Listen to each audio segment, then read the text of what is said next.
Hello, everybody.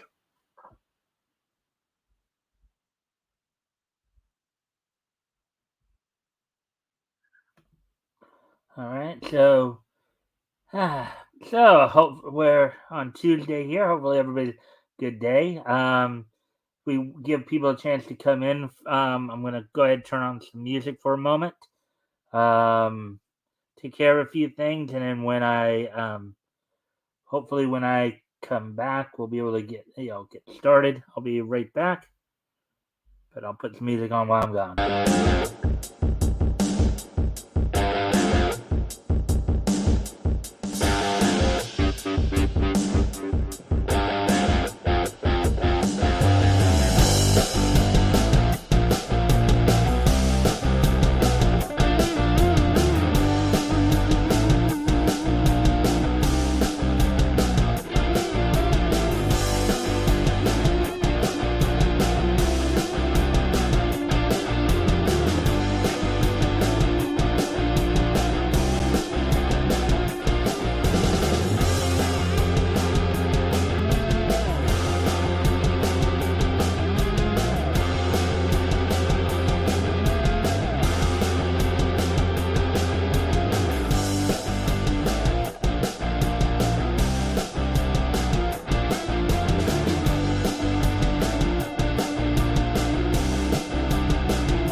Guess I forgot to turn that out before I went to the comment section. So, hopefully everybody's having a good week thus far. Um, hopefully we'll have some. Hopefully we'll have some visits from RJ's stream after they're done. Of course.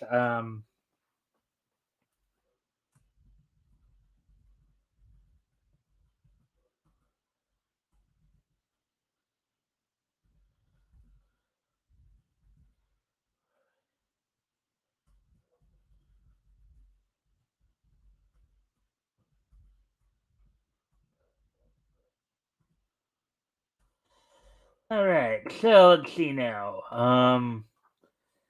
What 3:40 now. So I guess I can go ahead and start talking about a little bit about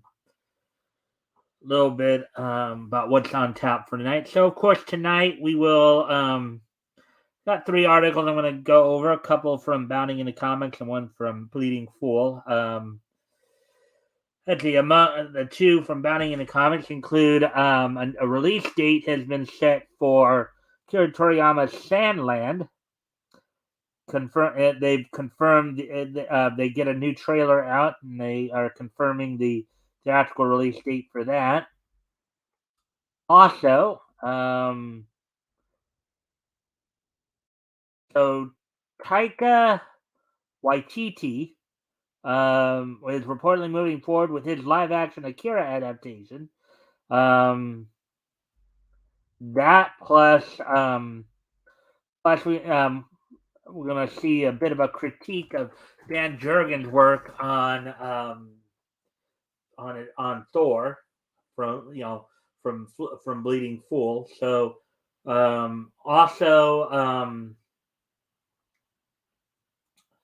also, of course, we'll have the wrestling wrap up and this day in each history.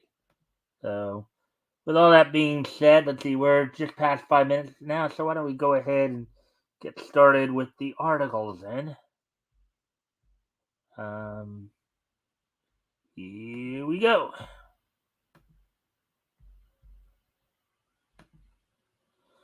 All right, so there we are. Hopefully we'll, as always, of course, if you guys can like and share the stream, see if we can get some more friendly people here. Um, Also, if anything that we talk about here grabs your attention, feel free to comment and or ask questions. I'll try to answer the questions to the best of my ability. So with that, Kira Toriyama's in smaller quotes Sandland gets new trailer, confirms Japanese theatrical release date.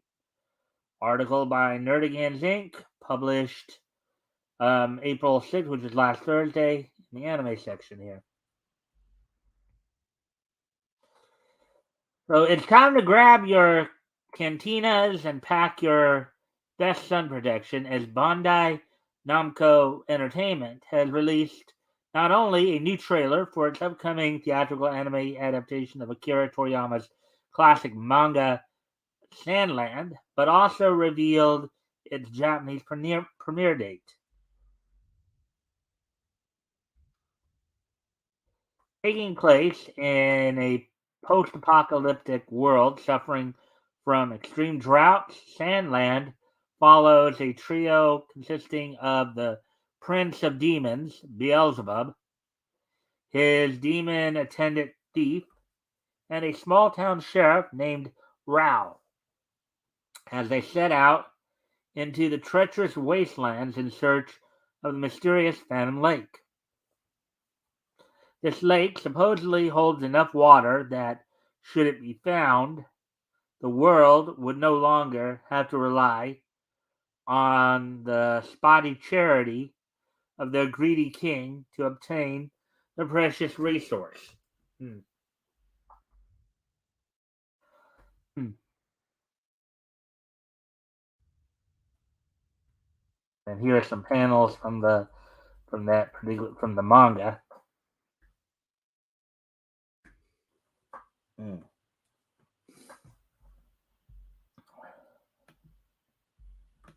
Released on April 2nd, Sandland's latest trailer kicks off with Beelzebub, who is voiced in Japanese by Mutsumi Tomura, who provided the voice of Ernest Costello in JoJo's Bizarre Adventures Part 6, Stone Ocean. Um, Proudly bragging, translated via Herms98 to both his companion Rao, voiced in the Japanese by Kazuhiro Yamaji, who voiced Henry Henderson in Spy Family, and the audience about how his life as, quote, the baddest of the bad demon prince, unquote, consists of nothing more than sleeping in late and not brushing his teeth. Oh yeah, that's something you really want to hang around, don't you? So, yeah, they sleep in late and then they don't brush their teeth. Yeah, I think no more than 6 feet away, as it were. Uh, Following Rao's stunned reaction to Beelzebub's proclamation, the trailer transitions to present a quick montage featuring a number of events yet to come, including the Demon Prince's assistant thief, voiced by Cho, who provides the voice of Brooke in One Piece, the Japanese voice that is, donning a Santa Claus outfit so he can serve as a distraction. In parentheses, why the Santa Claus costume? Thief claims, quote, I'm this in this getup, even if I get caught, I can talk my way out of it, unquote. Oh yeah, because he could just say that he wasn't actually stealing something, he was actually giving them something. uh Hail Xenu, I have arrived. Yes, you have. Again, if you guys haven't already, if you guys can like and share the stream, help see if we can get some more friendly people in here. That'd be appreciated. Also, feel free to ask questions and or make comments. I will try to answer the questions to the best of my ability. Let's see. Hey, Chris. Santa discount. Yeah. Yep. Anyways, we shall continue on here with the article, as well as Beelzebub and Rao confronting a gang of desert bandits. So I guess there's the scene of Thief in the Santa costume right there. Actually, he does make for a passable Santa, albeit he's probably a little darker than people think, but a suntanned Santa kind of thing. Santa who spent some time on the beach somewhere in the middle of summer. As the trailer comes to a close, a bright pink title card declares that the film will officially makes, I think that should be make its way, will should not, the film officially makes its way into Japanese theaters on August 18th. Produced by Sunrise, Kamikaze Doga, and Anima, the film is set to be the first part in a quote wide variety of content unquote being created as part of Bandai Namco's previously announced Sandland project.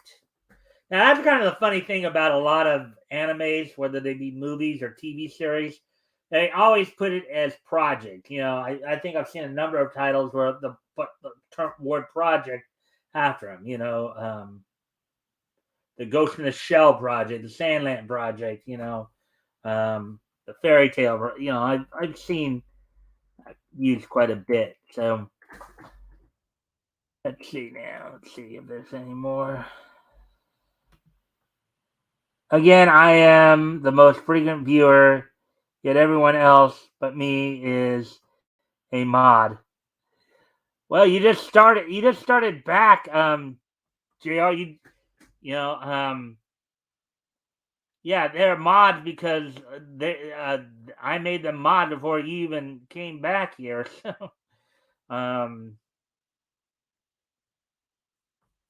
but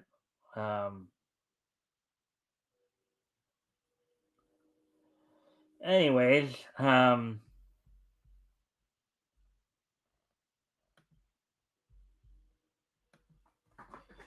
reacting to the new footage in an interview with the film's official website, Toriyama praised, quote, "The video I saw had many parts that were still incomplete. However, I could still sense the very high quality of images," unquote. Quote, "I never thought Sandland would be made into a movie, and the quality is so high," unquote. He included, quote, "At this point, it is like a dream," unquote. So there we go with that one. There we go with that article. So if well, at least for those in Japan, you'll probably want to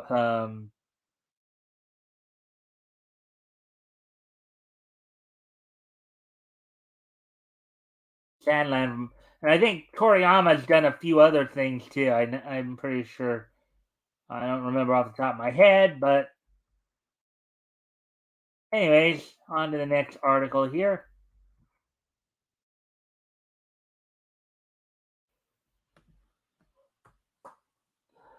Okay.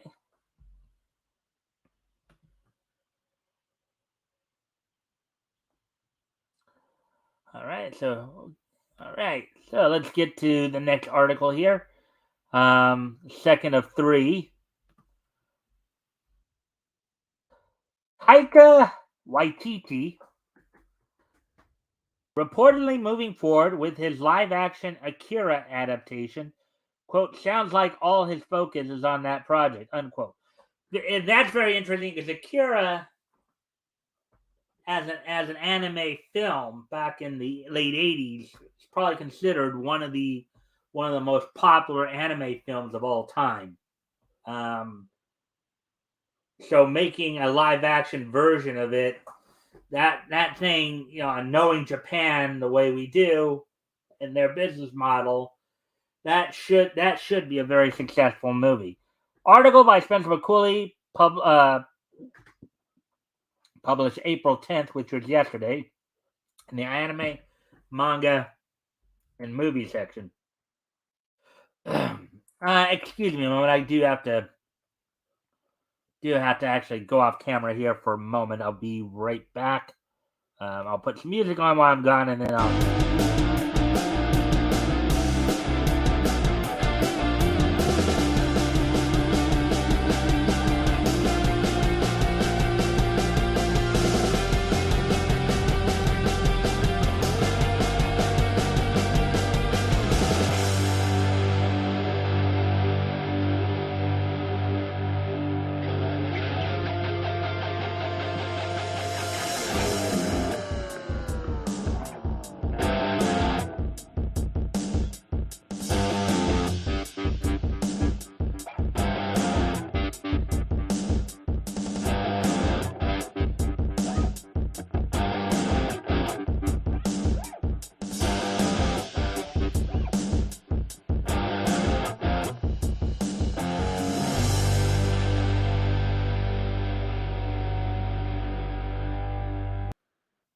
All right, I'm back. Sorry about that.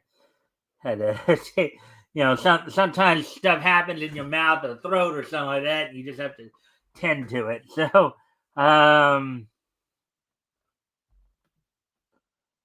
oh God, no! Laugh out loud. Loop, loop. Laugh out loud. Yeah. As I said, sometimes things happen with WB. Yeah, WB. That's a bad business model that we often criticize. We know why we criticize it. Anyways, in a development that, if true, would have both anime fans and general audiences recoiling in horror, a new rumor suggests that infamous director Taika, quote, "I'll ruin your mythos in a minute," unquote, Waititi, is moving full steam ahead with his previously announced live-action cinematic adaptation of Katsuhiro Otomo's legendary manga Akira. All right, I didn't know that this guy had a history of ruining mythos, but if that's the type of guy he is, that may not bode well for the movie then, and that would be a shame. First tapped to helm the project in 2017, YTT's Warner Brothers produced take on Akira was originally set to release in May 2021, so almost 2 years ago. Opposite John Wick Chapter 4, in parentheses, the latter was eventually moved to 2023 thanks to the COVID-19 pandemic wreaking havoc on Hollywood's production schedules, unparentheses. With the director promising that his film would have focused more on honoring Otomo's original manga rather than its famous animated adaptation.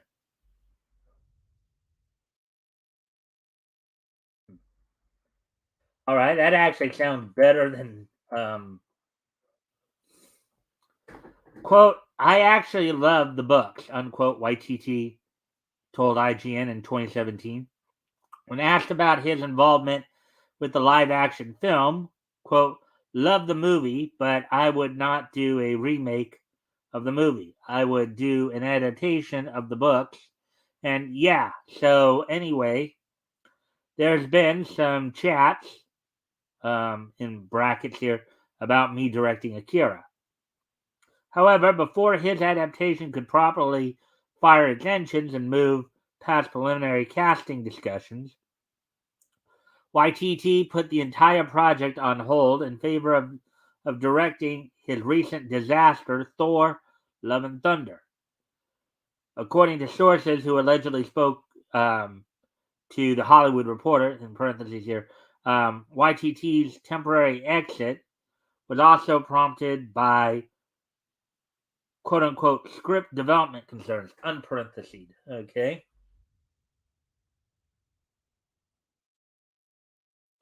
So I guess this guy has a bit of a reputation for completely trashing mythos, I guess.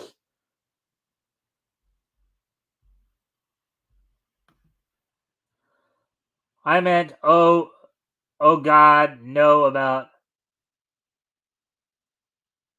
Sakuba. Takia. Well, Taika, I think is how it's pronounced, is Taika. I think Taika is a hack wannabe gun. Uh, he was he was female Thor guy. Okay. Well, I didn't know all this, Chris. I just saw that somebody was doing a Akira live action adaptation, and I know the animated Akira movie was very successful, and so under the right direction, a live action one would probably be just as, if not more, successful than the animated one. But if you're saying that this is a guy who has a tendency to just completely trash material, then yeah, I guess people should be wary of it. Anyways, he did Ragaroth too, um, which wasn't that bad. I think you mean Ragnarok. I think that's how it's pronounced. But anyways, he bragged about it when he did Thor. He said he destroy our myth. Yeah, that was kind of what was said in the article there. And, hey, Jason, what's your favorite Oot Oot pocket monster? I have no idea. If you let's see, what's your favorite 2001 voice actor and 2001 anime? I have many from that time period, but anyways, I know. Just saying. Okay, let's see. Is Michaela Krantz done voice? I don't know. I think she's kind of sporadic to begin with, and then what does impromptu mean, and how do you use it in this? Impromptu basically means all of a sudden. Um, the impromptu change in a script. Um, a sudden change in a script. So, anyways, getting back to the article here. But now, having essentially put a nail into the coffin of Thor's MCU character, it looks like YTT is turning his attention back to Neo Tokyo. On April 8th, Deadline senior film reporter Justin Kroll announced via his personal Twitter account that, quote, since everyone is wondering where his Star Wars film is, if I were a betting man, my guess is Taika's next movie is his Akira movie at WB, which he put on shelf to do in brackets here Love and Thunder, which I guess is the Thor movie everybody's talking about here that he ruined, right, Chris?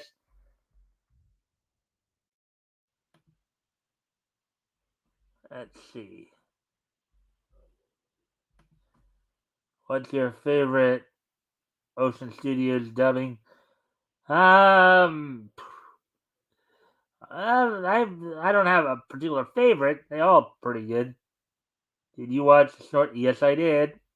So, what's your favorite E-pop orc? Get it? Yeah, well, Jetsons was a cool show. Yep. All right. So, anyways, getting back to the article here. Quote: he never left the film, and word his script should be into studio soon. Unquote. He added, quote, again, nothing set in stone as the film would go through regular process before green light, including figuring out a budget, but sounds like all his focus is on that project, unquote. Which, if this guy has a reputation for ruining franchises, is probably not a not a good thing for a lot of and Akira. The thing about Akira, when they did the animated adaptation of it back in, I think it was 88 or 89, that actually, so that was probably considered one of the most one of the best selling anime movies of all time. It was received very well, considered a classic. Excuse me. Anyways, despite Kroll's reporting as of writing, neither YTT nor anyone from Warner Brothers has offered official confirmation of the director's return to the project. Further, WB's live-action Akira has also yet to receive an updated release window. For all anybody knows, they probably all got forgotten about by some of the higher ups, but anyways, we're gonna get ready to head on into the next article here, but it's not here on Bounding in the Comics. We're gonna head over to Bleeding Fool and look at an article critiquing some of Dan Jurgens' work, particularly on Thor. So, this article was put out today, I believe.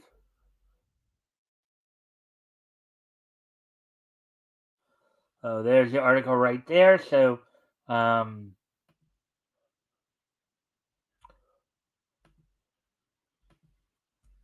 so as a reminder, if you haven't already, if you can like and share the stream, see if we can get some more friendly people on involved in the chat and all that. I do thank everybody thus far who has liked and shared. Helps out greatly. Also, if anything here that we talk about grabs your attention, feel free to comment and or ask questions. I'll try to answer the questions to the best of my ability. Anyways, how Dan Jurgens' run on The Mighty Thor squandered its potential. Article by Avi Green, published earlier today. The Mighty Thor. The Valdosta Daily Times. So I guess Avi is from Valdosta, Georgia. I'm guessing because every time, at least the last couple of articles I've seen, the Valdosta Daily Times, it's the first thing said here is I guess Avi's from Valdosta, Georgia. Wrote about Dan Jurgens' latter half of his Thor run, originally 1998 to 2004, where the deity drawn from Norse mythology became Lord of Asgard again, following one of Father Odin's revolving door passings. And predictably, they fluff coat the whole affair, coming as it was at a time when Marvel's artistic quality was plummeting. So, I know some people talked about how Marvel was having, I guess, starting to have some issues back there in the late 90s. So, Chris, you may know a little bit more about that now. But anyways, let's see now. Let me just see. Any new quotes? Nope. Okay. All right. So, Dan Jurgens embarked on an intriguing storyline for Thor about 20 years ago. For what seems like the umpteenth time, Thor has inherited Odin's throne in Asgard. Now, some people. Now, I know RJ's been saying this about DC, how they just keep rebooting the universe, and it's getting a little old. It sounds like that's what he's saying. It's happening here with this storyline. Anyways, given the addition of the Odin power to his powers as the god of thunder, Thor decides to rule and make the rules for not only Asgard but Earth, the place he has long sworn to protect as both an individual and as an avenger. He will right the wrongs he finds on Earth. Famine in areas with little water, he brings rains to make the land arable. People oppressed by dictators, he uses his powers and his Asgardian warriors to free them and oust the dictators. People dying from illness, he provides Asgardian medicines, science, and magic. As Thor sets about these tasks, he gains followers who pray to him and critics who question his right to claim sovereignty anywhere and everywhere he sees fit.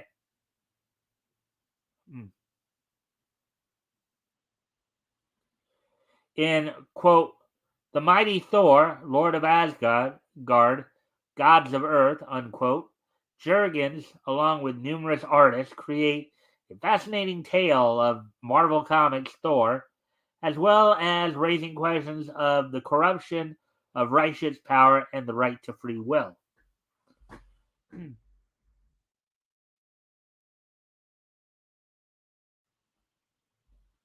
All right. Well, people are still watching, only. Good to see.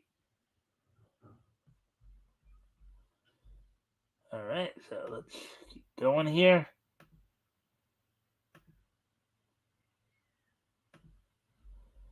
All right.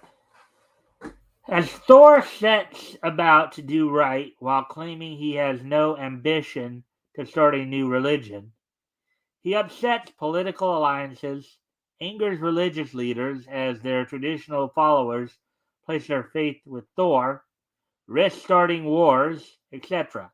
Thor becomes consumed with his power, influence, and zeal for his mission. Yeah, even gods, I think, need to stop and smell the roses a bit, huh? The premise itself might have been interesting, but IIRC,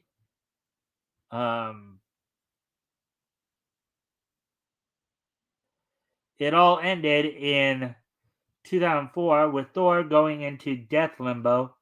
And now that I think of it, this is just another take on the whole, quote, power corrupts and absolute power corrupts absolutely premise that was explored back in the Bronze Age in the X-Men when Jean Grey was seemingly changed into the Phoenix, and parentheses, and look where that whole idea later went.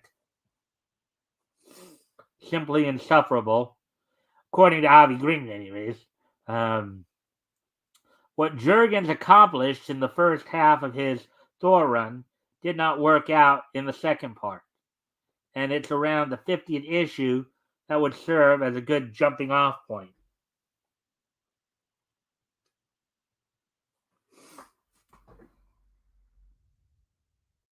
Story arc is one of several occasions when Thor has ascended to Asgard's throne due to Odin dying, stepping down, or declared missing. Thor has ascended the throne again in more recent pages of his monthly comic book. For example, though the Avengers eventually become involved in the story arc, well, Iron Man and Captain America anyway, their lack of involvement, as well as almost no involvement from any other Marvel superheroes to curb Thor's mission, seems out of step.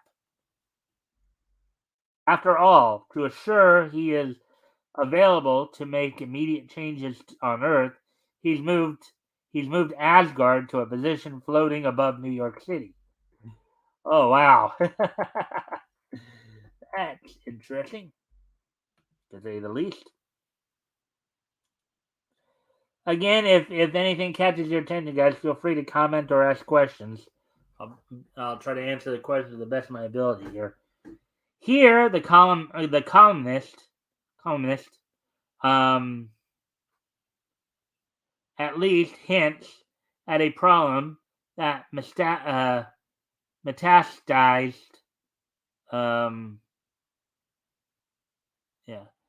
metastasized at the time, lack of plausible continuity from one series to another, and a sign of how continuity crumbled under Quesada and Bill Jemas' rulership.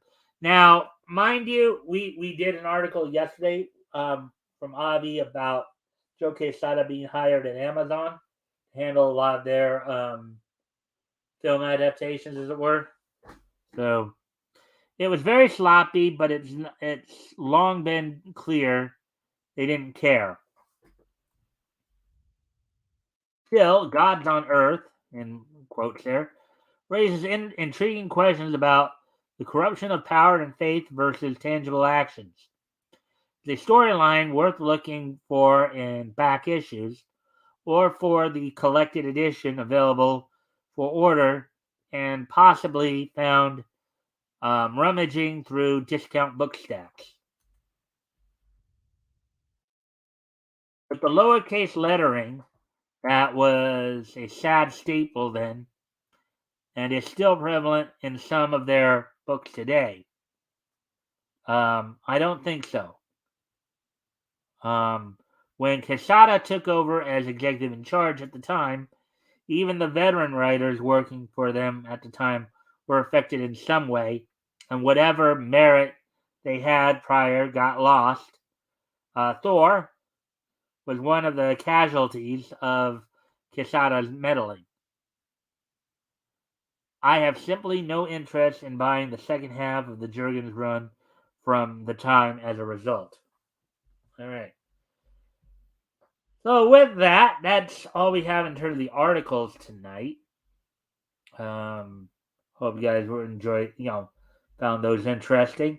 So now we're at 36, almost 37 minutes. So I'm going to start to wind down a bit. So next thing we're going to talk about, of course, is do a bit of a wrestling wrap up. Of course, last night's Raw had some very interesting things going on. As WWE continues to head into Backlash, I think at the end of this month. AEW's got some interesting stuff going on as well. Heading into tomorrow, coming off of their Battle of Belts event on Friday and going into Dynamite tomorrow night. So first off, from last night's Raw, some interesting news came about. Raquel Rodriguez and Liv Morgan are your new women's world tag team champions, having defeated Becky Lynch and Trish Stratus. Trish Stratus, who was subbing for Lita, as Lita was supposedly attacked backstage, but they don't know who actually attacked her. And then after the match, Trish turned on Becky Lynch with the belief being that they're trying to set up a match between Trish and Becky Lynch, culminating at SummerSlam. Another feud that they're working, obviously they're still working through some of the feuds like the Battle of the Mysterios, father versus son, Ray and Dominique. They're still working together there on that. They've also started a program, following Cody Rhodes's, Cody's loss to Roman Reigns at WrestleMania. They've started a program between him and Brock Lesnar. Brock on last week's Raw having turned heel, and now it looks like they're going to be working together there. In a recent interview, former WWE diva Eva Marie has talked about the idea of possibly coming back to the WWE. He said they still talk and stuff. Well, that's some of the WWE news. Now AEW, so AEW, now getting ready for tomorrow night's Dynamite.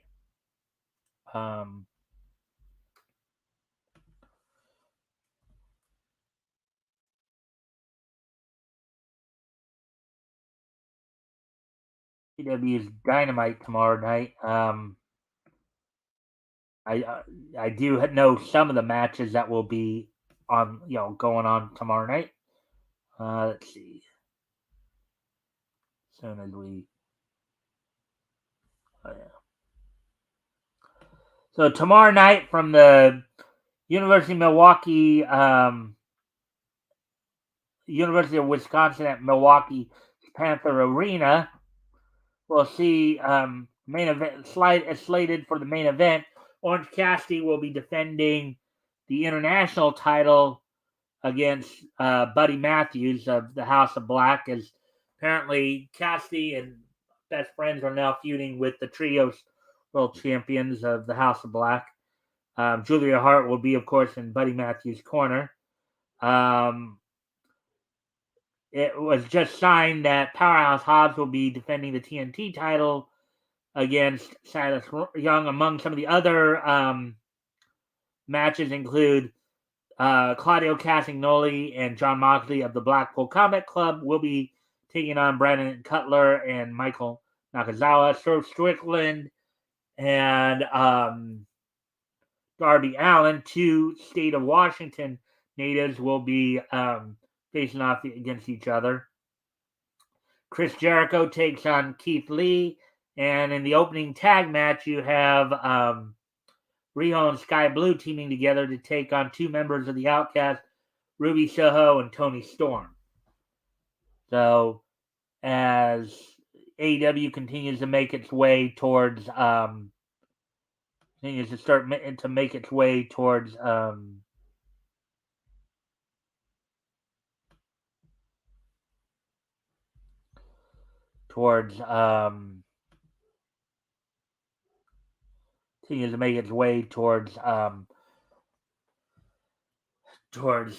double or nothing event is the next one, next big event they have, next pay-per-view they have.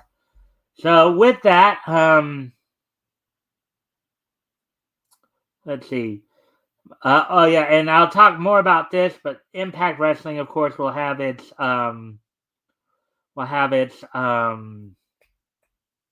Rebellion pay-per-view this Sunday. I'll talk more about that probably on Thursday. But with that, guys, I think I'm going to start to wind down here. As our last segment of the show is this day in each history. Today is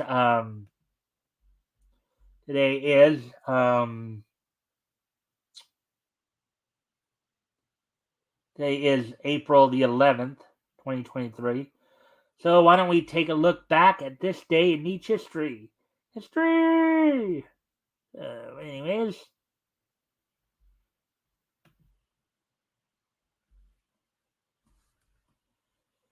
All right. So, without any further ado, take a look back at this day in each history. So the first piece of each history we're going to look at here, we head back 50 years ago today. As on this date, 50 years ago today, the Wright brothers, Ron and Don Wright, known throughout the Tennessee area, the longtime mainstays of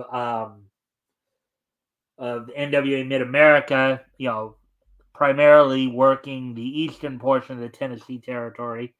Ron Don Wright would defeat the Fabulous Kangaroos for the NWA Mid-America World Tag Team title. Basically, the NWA World Tag titles, the Mid-America version in Knoxville, Tennessee. This iteration of the Fabulous Kangaroos were Al Costello and Don Kent, the third incarnation, following the originals of Costello and Heffernan, and then Costello and Randy St. Clair. So on this date, 50 years ago today, the Wright brothers, Ron and Don Wright, would defeat the Fabulous Kangaroos, Hall of Fame team, mind you, for the NWA World Tag Team Championships as recognized by the Mid-America territory. So there we have that. And then, moving on to the next piece of each history, as we head to 1995.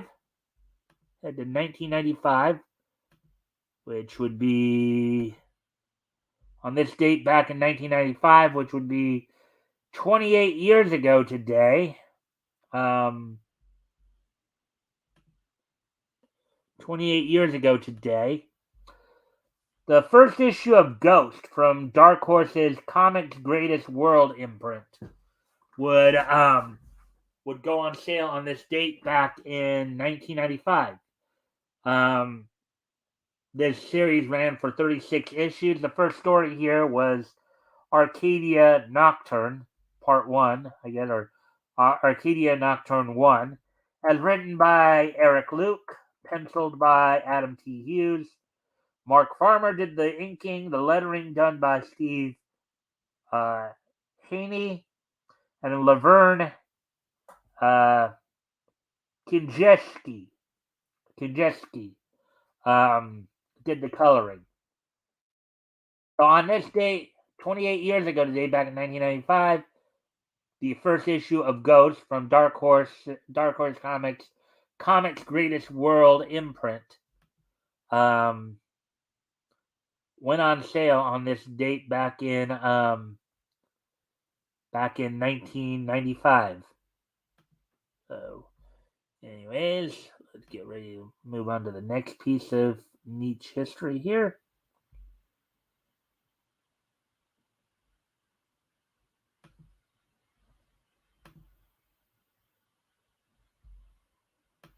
All right. So, anyways, getting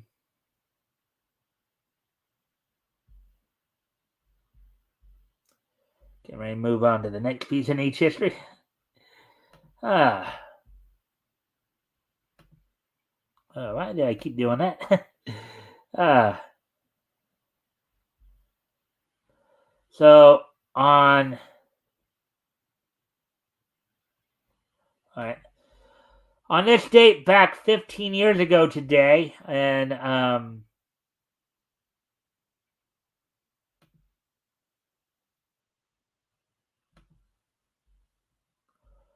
right, on this date in back in 2008, 15 years ago today, Canadian animator, film, television director, voice actor, and creator of Ned Newt, Andy Knight, passed away at the age of 46 on this date back in 2008. So back in 2008, Andy Knight, who is a Canadian animator, film, and television director, voice actor, and he was also the guy who created Ned's Newt, Pig City, and Get Ed, passed away at the age of 46. Let's see.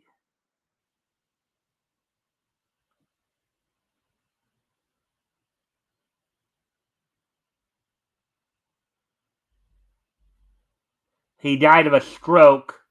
He had a stroke. He passed away from a stroke at the age of 46 back in 2008 there. So, and finally, the final piece of niche history came about 5 years ago. As on this date 5 years ago, as part of the Steins Gate franchise, Steins Gate Zero, which was produced by White Fox Studios, premiered on Tokyo TV. Let's see what specific. Premiered on Tokyo Television throughout a number of stations on this date back in 2018. So 5 years ago today, Steins Gate Zero, which is part of the Steins Gate franchise, premiered on this date back in 2018. 5 years ago today. So let's see. So Steins Gate was. Let's see. We'll take a look at the plot real quick here. Plot: the series is the final iteration of Rintaro Okabe's experiences in the Beta World line after the iterations depicted in the Steins Gate Zero visual novel. It takes place in an alternate world line from the original Steins Gate, where Rintaro Okabe fails to save Kiritsu Makise, and doesn't receive any guidance from his future self, nor encouragement from Mayuri Shima. After failing to save Kiritsu Makise in order to prevent future war over time machines, Rintaro Okabe is traumatized over his experiences of meddling with the past with his reading Steiner ability. Accepts his life in the Beta World line where Kirisu stays dead. After several months have passed, Rintaro meets Maho Hyajo and Alexis Leskinen, two of Kirisu's former colleagues, who have been working on Amadeus, an artificial intelligence system, using Kirisu's memories from before her death. Rintaro accepts a request to help out with Amadeus development by becoming a tester, conversing with Amadeus Kirisu through his phone. So that's pretty much the gist of the Steins Gate Zero anime.